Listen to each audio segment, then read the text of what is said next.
असरन सरन श्याम जू को बानो, असरन सरन श्याम जू को बानो।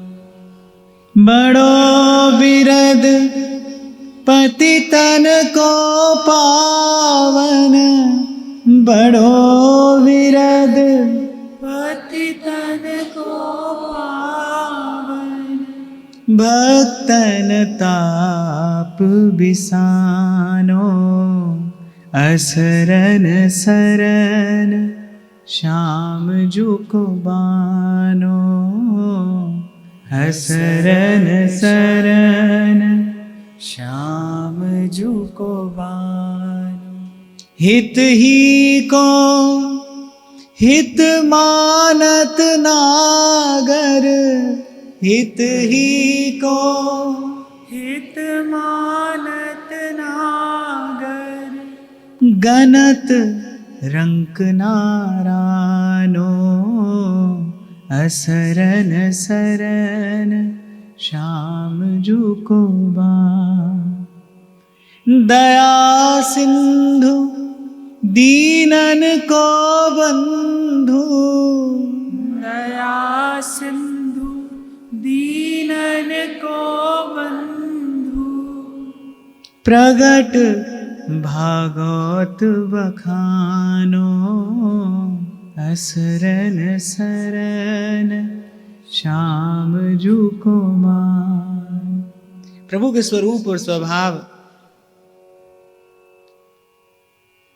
का वर्णन करते हुए श्री हरिराम व्यास जी कह रहे हैं, हित ही को हित मानत नागर। दंडोत। और गनत रंकना रानो, दया सिंधु दीनन को बंधु। प्रगट भागवत बखानो।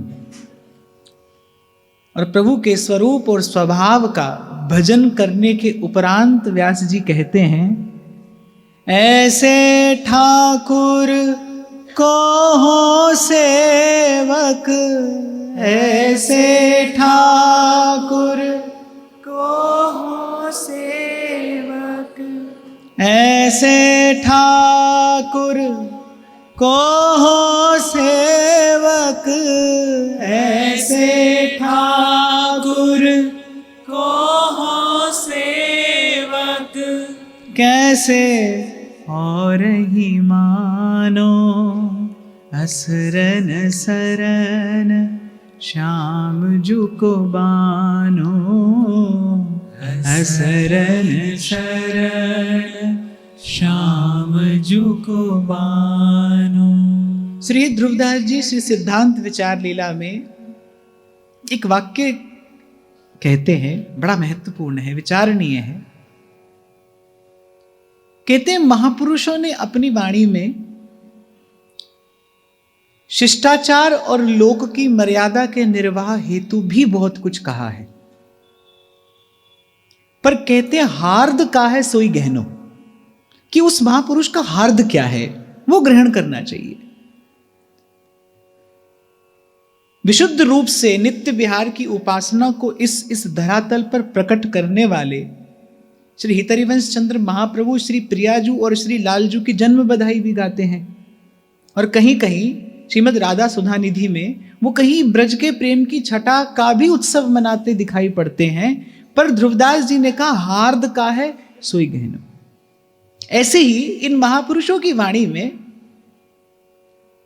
कर्म धर्म ज्ञान भक्ति सब विषयों पर आपको कुछ ना कुछ मिलेगा, पर संतों का ऐसा कहना है कि एक एक संत का हार्द क्या है केवल उसको ग्रहण करना चाहिए। बात हरिराम व्यास जी की हो, श्री चतुर्भुज दास जी की हो, या जिन रसिक संतों की वाणी का आप और मैं आश्रय लेकर ये चर्चा ये चिंतन कर रहे हैं, हार्द सबका क्या है केवल एक है, सब तज भजिए नंद कुमार।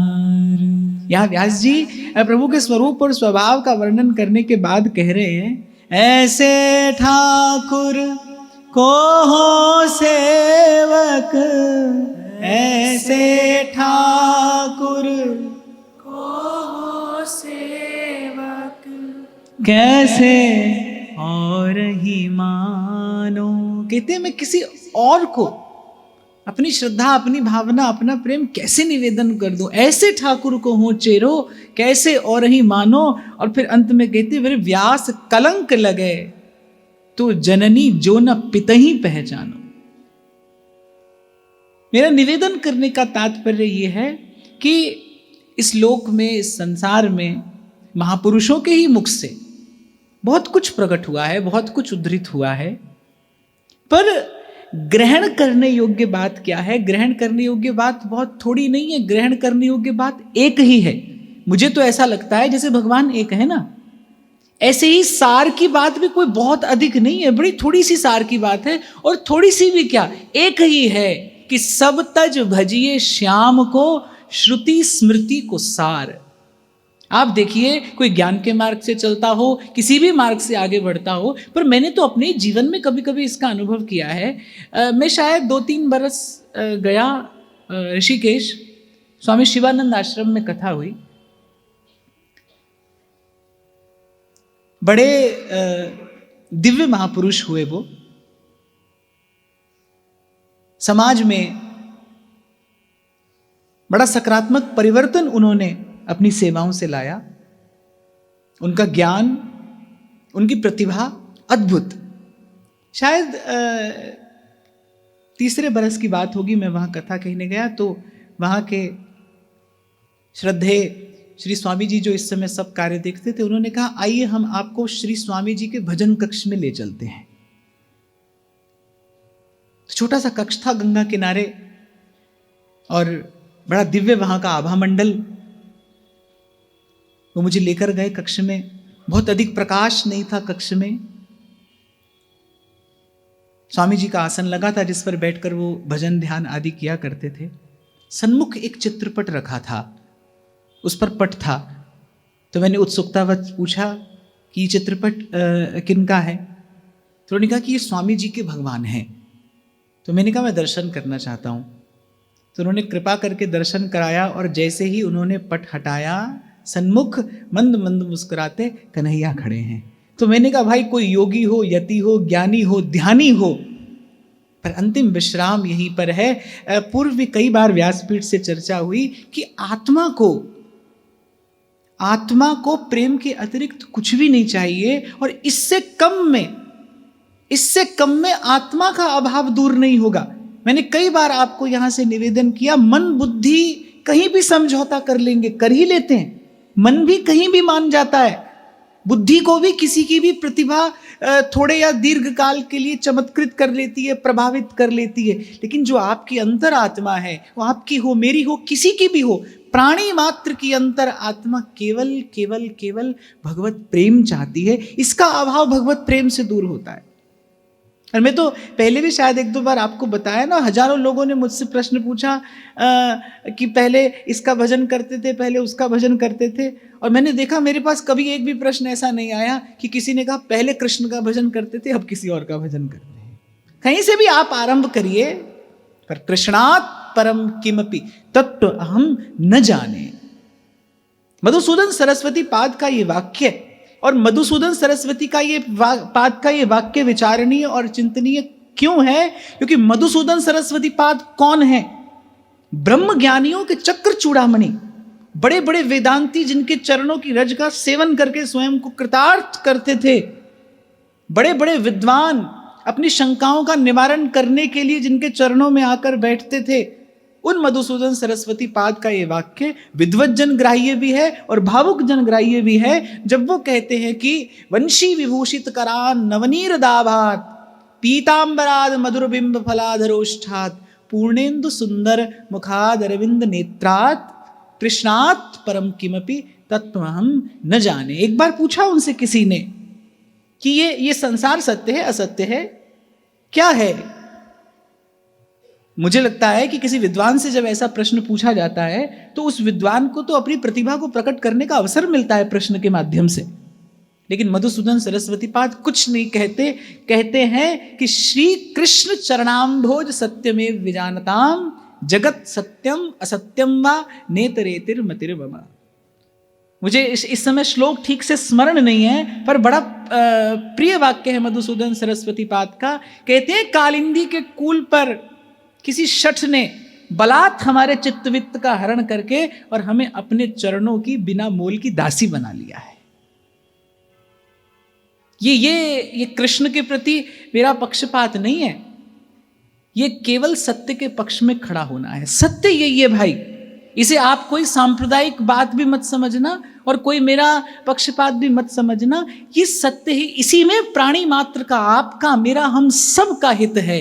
सब तज भजिए नंद कुमार। सूरदास कह रहे, सूरदास प्रभु काम धेनु तज छेरी कौन दुहे। काम धेनु तज छेरी कौन दुहे। मेरे महाप्रभु जी कहते हैं, मुझे ये वाक्य जाने क्यों बड़ा प्रिय लगता है, जब महाप्रभु कह रहे हैं अरे सुख चाहत हरिवंश हित। सुख ही तो चाहता है तू, जन्म जन्म से किस लिए भटक रहा है, किस लिए आना जाना है यहाँ पर, इस संसार से क्या लेना और क्या देना है, अंतिम बात क्या है, जीव मात्र सुख ही तो चाहता है ना। तो कहते हैं आइए सुख प्राप्त करने की विधि मैं बताता हूं। सुख चाहत हरिवंश हित कृष्ण कल्पतरु सेव। कृष्ण कल्पतरु से मानुष को तन पाए, एक ही फल है इसका, भजो ब्रजनाथ हो। इसीलिए मैंने कहा इन सब संतों ने अपनी वाणी से बहुत कुछ कहा है, बड़े सूत्र सिद्धांत कहे हैं, धर्म कर्म ज्ञान भक्ति सब मिलता है, पर हार्द क्या है? हार्द यही है, जहां लगी साधन वेद बखानी, सब कर फल हरि भगति भवान। उन्हीं भक्त और भक्ति का यश गाते हुए श्री चतुर्भुजदास जी महाराज कहते हैं, जो जड़ वरत ही धर ले गए, देवी डर पी फेर पाठ है, भक्त तेज लागी जरन, दुखित उत्तरा सुमिरे हरि, गर्भ परीक्षित रक्षा करी, ब्रह्म अस्त्र के तेज ते, भक्तन के दुख दुखत श्याम, भक्तन हेत जन्म क्रम नाम, भक्तन भावे सो करें, धनुष मुकुट तज मुरली धरी, बिल्व मंगल प्रतिज्ञा करी, भक्ति प्रताप ही गाए हो जय जय, भक्ति प्रताप ही गाए हो। श्री जड़ भरत जी की घटना का स्मरण करते हैं कि ले गए जड़ भरत जी को पकड़कर बधिक लोग देवी के सन्मुख उनकी बलि चढ़ाने के लिए, और भक्त के तेज से जलने लगी देवी आकुल व्याकुल हो गई, उन बधिकों का ही वध किया, उन बधिकों का ही वध कर डाला। ऐसी अनेक घटनाएं भक्तों के श्रीमुख से सुनी जाती हैं कि जैसे सूरदास जी कहते हैं ना, वो कहते ताको केस खसे नहीं सिरते, बोले बाल बाका नहीं होता उसका, और बोले जो जग बैर परे, चाहे सारा जग बैरी हो, जाको मनमोहन अंग करे, इसको प्रभु स्वीकार कर ले, इसको प्रभु अपना बना ले, प्रभु कह दे ये हमारा है।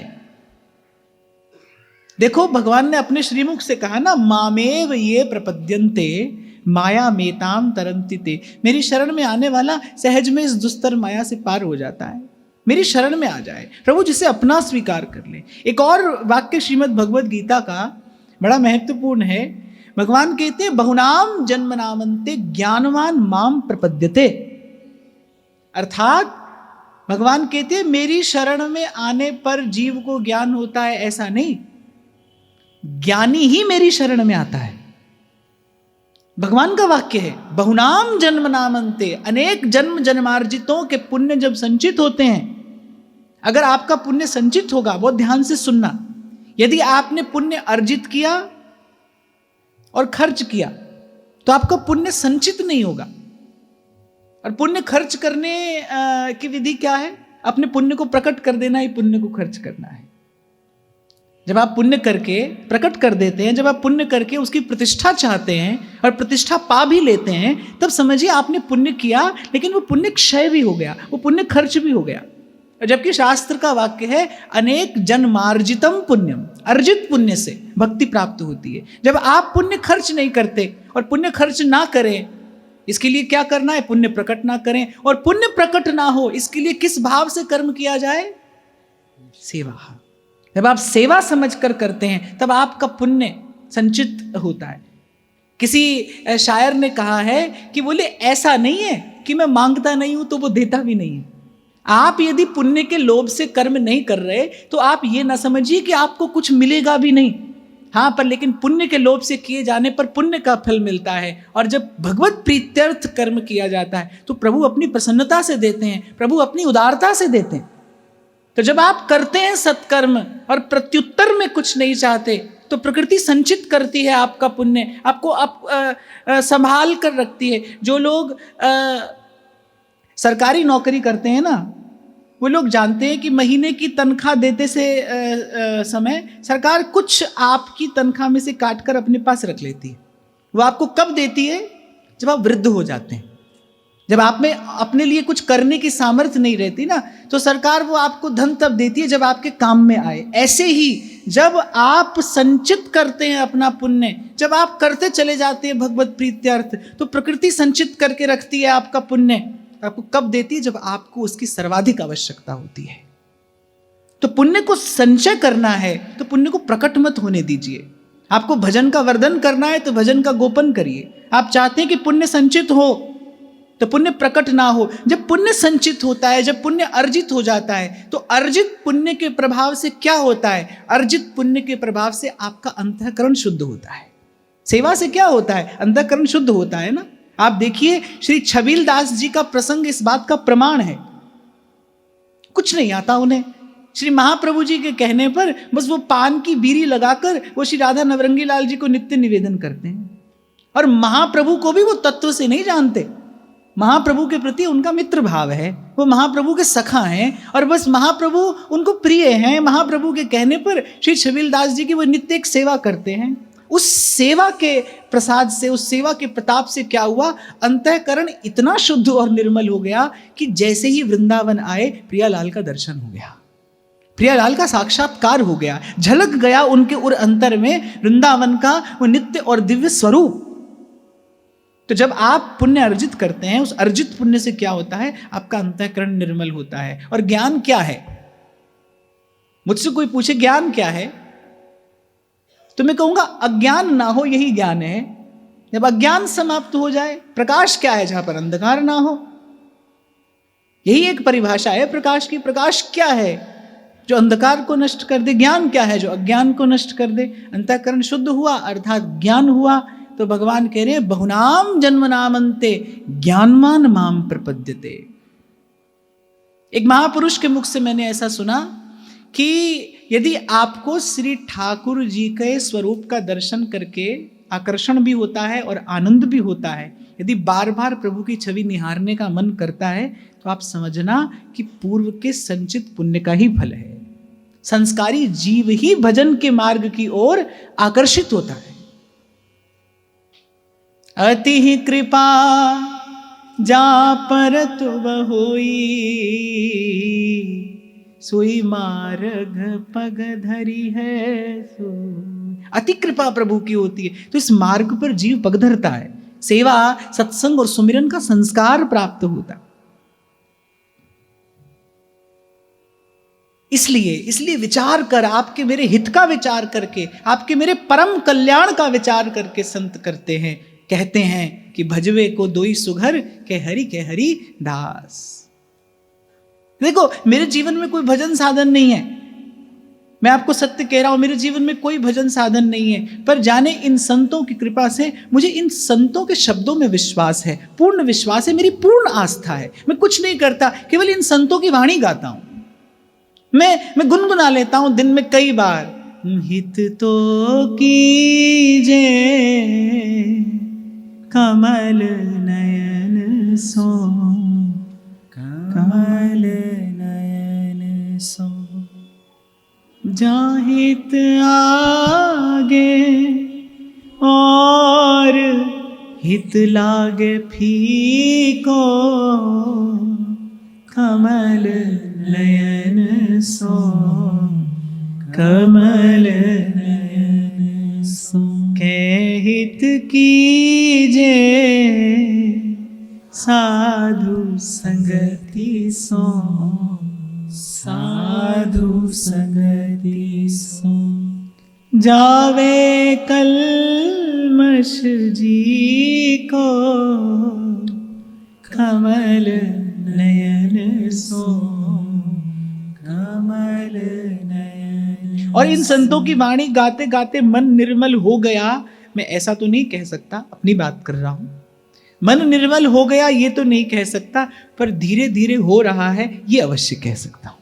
इन संतों की वाणी को गाते गाते इन्होंने जो प्रभु का यश गाया है, इनके स्वर में अपना स्वर मिलाकर केवल गाया है मैंने, तो मैं ये तो नहीं कहता कि मुझे अंतःकरण की शुद्धता रूपी परम सिद्धि प्राप्त हो गई है, लेकिन मुझे संभावना लगती है। मैं यदि अपना जीवन देखता हूं, जहां से आरंभ हुआ, जिस मार्ग से होता हुआ यहां तक आया, वो देखकर यदि मैं निष्पक्ष चिंतन करता हूं तो मुझे संभावना अवश्य लगती है, और मुझे लगता है जो यहां तक लाया है वो आगे भी ले जाएगा। दुखित उत्तरा सुमिरे हरि, गर्भ परीक्षित रक्षा करी, ब्रह्म अस्त्र के तेज से। यहां कह रहे हैं कि जब ऐसी स्थिति आई, जब भाल पर लिखा वो कठिन कुअंक मिटाना असंभव हो गया किसी के लिए भी। कल स्मरण हो तो आपको मैंने निवेदन किया था कि विधि का विधान अगर कोई पलट सकता है तो या तो भगवान और या फिर भगवान का कोई निज जन। ये किसी साधारण व्यक्ति के सामर्थ्य की बात नहीं है। और मैं तो कहता हूं कोई सिद्ध, कोई तपस्वी भी ये नहीं कर सकता, विधि के विधान को नहीं पलट सकता।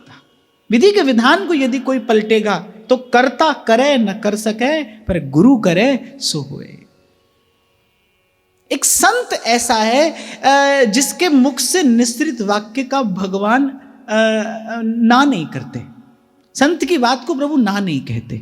और संत कैसा है, ये दोनों ही बातें हैं। संत की बात को ठाकुर जी ना नहीं कहते, और संत क्या कहता है, वो केवल एक ही बात कहता है, तेरा भाना मीठा लागे। संत के मन में कोई आग्रह है नहीं, उसके मन में ना किसी के लिए कोई पक्षपात है, ना कोई आग्रह है। वो कहता है जो ही प्यारो करे सोई मोय भावे।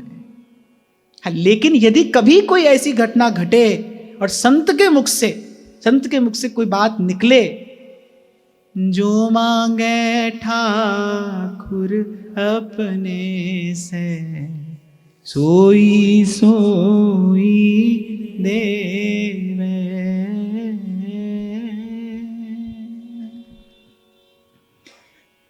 तो दुखित उत्तरा सुमिरे हरि, जब चला दिया उस दुष्ट अश्वत्थामा ने ब्रह्मास्त्र, तो उस ब्रह्मास्त्र के तेज से जलने लगी उत्तरा। गर्भस्थ परीक्षित की रक्षा कौन करे? और उस दिन महाराज श्री ने आपको पूरा प्रसंग सुनाया था। किसने रक्षा की? प्रेम ने। भगवान ने कहा यदि मैंने परोपकार के लिए ये जीवन जिया हो, यदि परहित के लिए ये जीवन जिया हो। आदि पुराण का वाक्य है, अष्टादश पुराणेषु व्यासस्य वचनम द्वयम। आदि पुराण में कहा गया, बोले 18 पुराणों में व्यास जी ने क्या कहा है? बोले 2 बात कही है। वचनम द्वयम, परहित सरस धर्म नहीं भाई, पर पीरा सम नहीं अधमाई।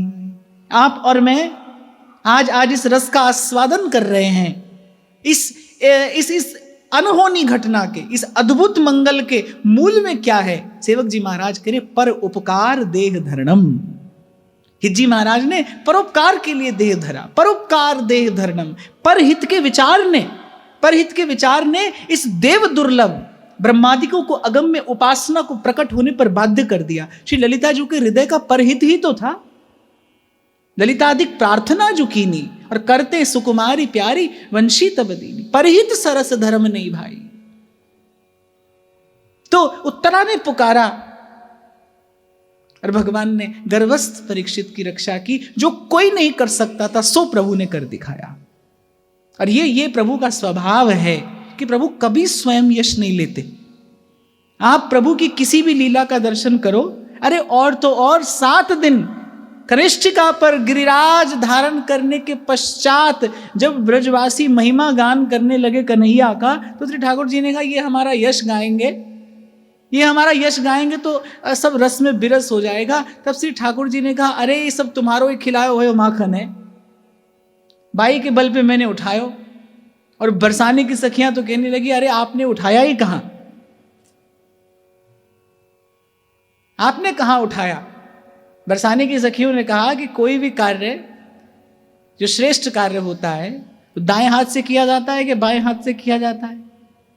सब बोले दाएं हाथ से ही किया जाता है। तो बोले आपका दायां हाथ क्या न्योता खाने गया था, आपने बाएं से गिरिराज क्यों उठाए। तब श्री ठाकुर जी ने कहा, हाँ भाई आपकी बात मानते हैं, किसी का भी जो वामांग होता है ना, लोक में भी जो वामांग होता है उसकी धर्म पत्नी का होता है। श्री ठाकुर जी ने कहा, भाई हमारी सारी शक्ति, हमारा सारा बल, हमारा सारा पौरुष, हमारा सारा वैभव, हमारा सारा पराक्रम हमारे वामांग में ही है। हम जो भी कार्य कर सकते हैं यहीं से, इन्हीं की कृपा से कर सकते हैं। और एक बड़ा सुंदर भाव संतों के मुख से मैंने सुना, अगर आपने कभी श्री गोवर्धन नाथ का, श्री श्रीनाथ जी का दर्शन किया हो तो उनके नेत्र जो हैं वो झुके हैं। श्रीनाथ जी के जो नेत्र हैं वो झुके हैं। ऐसे किसी ने पूछा, बोले श्रीनाथ जी के नेत्र झुके क्यों हैं, वो किसी की और दृष्टि क्यों नहीं डालते। बोले जब श्री गोवर्धन नाथ ने गोवर्धन धारण किया, जब श्री ठाकुर जी ने गिरिराज उठाया, तो श्री ठाकुर जी की दृष्टि जो थी वो श्री किशोरी जी के चरणों पर थी। तो किशोरी जी के चरणों का ध्यान करते हुए श्री ठाकुर जी ने गोवर्धन धारण किया। इसीलिए श्री गोवर्धन नाथ के जो नेत्र हैं सदा भूमि की ओर लगे रहते हैं। श्रीनाथ जी का स्मरण हुआ है, एक बार आप सब मेरे साथ गा दीजिए। गिरिराज धरण श्री जी तमरी शरण, गिरिराज धरण श्री जी तमरी शरण, गिरिराज धरण श्री जी तमरी शरण, गिरिराज धरण श्री जी तमरी शरण, श्री जी तमरी शरण वल्लभ तमरी शरण, श्री जी तमरी शरण वल्लभ तमरी शरण, श्री जी तमरी शरण वल्लभ तमरी शरण, श्री जी तमरी शरण वल्लभ तमरी शरण, गिरिराज धरण श्री जी तमरी शरण, गिरिराज धरण श्री जी तमरी शरण, श्री जी तमरी शरण वल्लभ तमरी शरण। सब तमरी शरण वल्लभ तमरी शरण, श्री जी तमरी शरण वल्लभ तमरी शरण, श्री जी तमरी शरण वल्लभ तमरी शरण,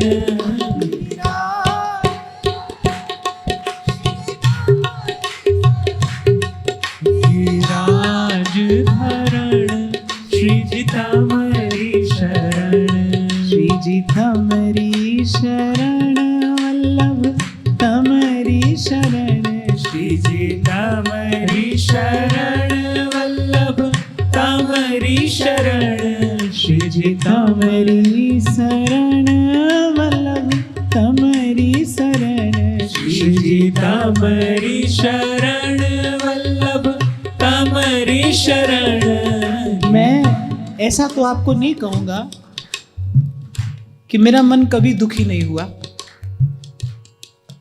लेकिन जब जब प्रभु की शरणागति का यह भाव मन में आया, एक बार भी मुझे स्मरण नहीं है जब मन का दुख दूर नहीं हुआ। मन दुखी तो हुआ, पर सदा प्रभु के इस नाम की भाव की शरणागति से मन का दुख दूर हुआ। श्री जी तमरी शरण तमरी शरण, श्री जी तमरी शरण वल्लभ तमरी शरण, श्री रारी शरण वल्लभ तमरी शरण, श्री जी तमरी शरण वल्लभ। एक बार दोनों हाथ उठाएं। शरण गिरिराज धरण जी तमरी शरण गिरिराज धरण श्री जी तमरी शरण श्री गिरिराज धरण श्री जी तमरी शरण गिरिराज धरण श्री जी तमरी शरण श्री जी तमरी वल्लभ तमरी शरण श्री जी तमरी शरण वल्लभ तमरी शरण गिरिराज धरण श्री जी तमरी शरण गिरिराज धरण श्री जी तमरी शरण गिरिराज धरण श्री जी तमरी शरण गिरिराज धरण श्री जी तमरी शरण गिरिराज धरण श्री जी तमरी शरण श्री जी तमरी शरण वल्लभ तमरी शरण श्री जी तमरी शरण वल्लभ तमरी शरण श्री जी तमरी शरण वल्लभ तमरी शरण श्री जी तमरी शरण वल्लभ तमरी शरण गिरिराज धरण श्री तमरी शरण गिरिराज धरण श्री जी तमरी शरण गिरिराज धरण श्री जी तमरी शरण। आज देवोत्थानी एकादशी है और गूढ़ गंभीर अर्थ इस शब्द का है कि जब आपके भीतर देवत्व का उत्थान हो। देवत्व क्या है? दैवी संपदा। और दैवी संपदा क्या है? सत्संग, सेवा और सुमिरन। ये जीव की दैवी संपत्ति है जो गुरु की कृपा से प्राप्त होती है। आप और मैं बड़ भागी हैं। हमारे श्री नागरी दास जी कहते हैं, बस बिलसिए खसम को कमायो। हमारे आचार्यों ने हमारे लिए यह संपत्ति रख छोड़ी है। आपको और मुझे तो केवल संभालना है, इसका आनंद लेना है, इसका उपयोग करना है। इसी भाव से श्री जी के नाम का उच्चारण करिए, इसी भाव से राधा वल्लभ लाल के श्री चरणारविंद की शरणागति ग्रहण करिए कि मेरे भीतर इस देवत्व का उत्थान हो। एक वाक्य श्री महाप्रभु जी सुधा निधि में कहते हैं कि हे स्वामिनी, आप मुझ पर कृपा दृष्टि करिए और मेरी साधारण गति को शिथिल करिए। साधारण गति क्या है? अहमता और ममता। जन्म जन्म से जीव इसी फेर में पड़ा है। कभी थोड़ा पाया बहुत गंवाया, कभी बहुत पाया थोड़ा गंवाया, लेकिन जो पाया वो गंवाया और मन का अभाव कभी दूर नहीं हुआ। हे स्वामिनी, अब मैं आपके शरण में आई हूं, अब मेरी इस साधारण गति को दूर करिए। मेरे हृदय की गति असाधारण हो जाए। और असाधारण क्या है? हृदय की असाधारण गति है प्रेम। साधारण गति है कामना, साधारण गति काम है, असाधारण गति प्रेम है। हमारे भीतर देवत्व का उत्थान हो। इसी भाव से राधा वल्लभ लाल के श्री चरणों का ध्यान करते हुए, श्री जी तमरी शरण वल्लभ तमरी शरण, श्री जी तमरी शरण वल्लभ तमरी शरण, श्री जी तमरी शरण वल्लभ तमरी शरण, श्री जी तमरी शरण वल्लभ तमरी शरण, गिरिराज धरण श्री जी तमरी शरण, गिरिराज धरण श्री जी तमरी शरण, गिरिराज धरण श्री जी तमरी शरण। 2 दिन से मुझे कोई यहाँ पर लिख कर दे रहा है, 2 दिन से ऐसा ही प्रसंग चल रहा था, समय नहीं आया। आज कीर्तन हो रहा है तो मैं मन का भाव पूरा कर देता हूँ। ओ मन के मधुबन में रास रचाए रसिया, मन के मधुबन में रास रचाए रसिया, सब दुख दूर हुए जब तेरा नाम लिया सब दुख दूर हुए, जब तेरा नाम लिया, जब तेरा नाम लिया, जब तेरा नाम लिया, जब तेरा नाम लिया। और आप देखो प्रत्येक कथा का कुछ गूढ़ार्थ है, प्रत्येक कथा किसी सिद्धांत की प्रतिष्ठा करती है। जैसे उत्तरा के गर्भ में परीक्षित है, ऐसे ही आपके मेरे प्रत्येक भक्त के गर्भ में भाव है। और अश्वत्थामा जो है वो उस भाव पर प्रहार करता है। ब्रह्मास्त्र का संधान अश्वत्थामा ने किया है, जिसका कोई तोड़ नहीं है, जिसका कोई विकल्प नहीं है, जिसके निवारण की कोई युक्ति नहीं है। कहते हैं कि ब्रह्मास्त्र का निवारण वही कर सकता है जो उसका संधान करता हो, और अश्वत्थामा को ब्रह्मास्त्र का संधान करना आता है, निवारण करना नहीं आता, और संधान कर दिया उसने क्रोध में आकर। तब दुखित उत्तरा सुमिरे हरि, गर्भ परीक्षित रक्षा करी, ब्रह्म अस्त्र के तेज। ऐसे अनेक उदाहरण देते हुए श्री चतुर्भुजदास जी महाराज कह रहे हैं, भक्तन के दुख दुखित श्याम, भक्तन हेत जन्म क्रम नाम, भक्तन भावे सो। कह रहे भक्त के सुख में सुखी हैं, भक्त के दुख में दुखी हैं। और फिर एक और बात कहते हैं, भक्तन हेत जन्म क्रम नाम। पूर्व व्यासपीठ ने आपको निवेदन किया था, कभी कभी ऐसा भी होता है कि मन और बुद्धि श्री ठाकुर जी की लीला का मर्म रहस्य नहीं समझ पाते, और वैसे भी बुद्धि से ये रहस्य जान पाना संभव भी नहीं है, ये तो संतों की गुरुजनों की कृपा से हृदयंगम किया जाता है। पर अगर कोई एक उत्तर दिया जाए ना, श्री ठाकुर जी की सब लीलाओं के मूल में अगर कोई एक कारण है तो वो क्या है? भक्तों के हित के लिए प्रभु लीला करते हैं। भक्तन हेत जन्म क्रम नाम, उनका जन्म, उनकी लीला का क्रम,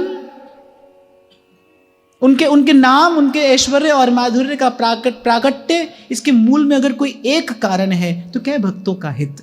विप्रधेनु सुर संत हित, लीन मनुज अवतार। वैसे अवतार का अर्थ होता है नीचे आना, अवतरण का अर्थ है नीचे आना। अपनी प्रभुता से, अपनी ठकुराई से कुछ नीचे आते हैं प्रभु। किसके लिए? केवल भक्तों के हित के लिए। अपनी सुख सुविधा छोड़कर किसी की सेवा में लग जाना, ये साधारण व्यक्ति तो नहीं कर सकता। योग्य हो, समर्थ हो, सब सुख सुविधा पास में हो, और वो सुख सुविधा छोड़कर और ऐसे ही दीनहीन की सेवा में लग जाए, ऐसा व्यक्ति आपको बिरला ही कोई संसार में देखने को मिलेगा। यहां तो व्यक्ति सेवा करता है किस लिए? सुख सुविधा अर्जित करने के लिए, और सुख सुविधा अर्जित होते ही सेवा छूट जाती है। जो लोग सकाम भाव से भगवान का भजन करते हैं, सकाम भाव से भजन करने में हानि क्या है? क्यों सकाम भाव को निंदनीय बताया है? सकाम भाव से भजन करने वाला अपने मनोरथ की पूर्ति तो करा लेता है, लेकिन मनोरथ की पूर्ति होते ही भजन छूट जाता है, प्रभु के चरण छूट जाते हैं। तो यहां तो व्यक्ति सेवा करता है सुख सुविधा अर्जित करने के लिए, पर कोई बिरला होता है जिसके पास सब सुख सुविधा है, जो योग्य है, समर्थ है, सबल है। वो चाहे तो संसार के सब सुख भोग सकता है, लेकिन वो सब सुख भोग छोड़कर परमार्थ के कार्य निकल पड़ता है, दीनहीन जन की सेवा परायण होकर जीवन यापन करता है। ऐसा जन तो दुर्लभ होता है, और ऐसे ही जन को भगवान ने महात्मा कहा है। स महात्मा सु दुर्लभा। ऐसे जन को ही संत कहते हैं, ऐसा ही जन साधु कहा जाता है, और ऐसे जन का दर्शन दुर्लभ है। तो भक्तों के हित के लिए, हम दीनहीन जनों के लिए प्रभु अपनी प्रभुता छोड़कर और उतर पड़ते हैं, इस धराधाम में आते हैं। और ये संसार तो ऐसा है जो श्री ठाकुर जी को भी गाली सुना देता है, भरी सभा में शिशुपाल गाली देता है। मैं तो कई बार आपको कहता हूं, कभी बड़ा अपमान हो जाए, कोई अपशब्द कह दे, तो एक बार इस घटना का चिंतन करना, हम उसी संसार में रह रहे हैं जिस संसार में भगवान को भी गाली पड़ती है। यहां सुख कहां से आया? यहां कहां से सुख आया? ये तो खारे पानी का समुद्र है भाई। हाँ, यदि यहां से अमृत निकाला जा सकता है, इस खारे पानी के समुद्र से यदि अमृत प्राप्त किया जा सकता है, तो उसकी एक ही विधि है और वह है मंथन। मंथन से अमृत प्राप्त हो सकता है इस संसार में, मंथन से। और पूर्व के प्रसंग में ग्रंथकार कह आए हैं, मंथन क्या है? प्रभु की लीला का कहना और सुनना। वैसे कथन श्रवण ही मंथन है, इसी से यह अमृतत्व प्रकट हो जाता है। तो कह रहे भक्तन के दुख दुखित श्याम, भक्तन हेत जन्म क्रम नाम, भक्तन भावे सो करें। धनुष मुकुट तज मुरली धरी, बिल्व मंगल प्रतिज्ञा करी। भक्ति प्रताप ही गाए हो जय जय, भक्ति प्रताप ही गाए। दो घटनाएं ऐसी मिलती हैं। गोस्वामी तुलसीदास जी की घटना तो आप सब लोग जानते हैं। श्रीनाथ जी ने धनुष धरा और बिल्व मंगल ने प्रतिज्ञा की, तो बिल्व मंगल के हृदय की बात को रखने के लिए, अपने भक्त का मान रखने के लिए, धनुष मुकुट तज मुरली धरी, बिल्व मंगल प्रतिज्ञा परी। भक्त प्रताप ही गाए हो जय जय, भक्ति प्रताप ही गाए।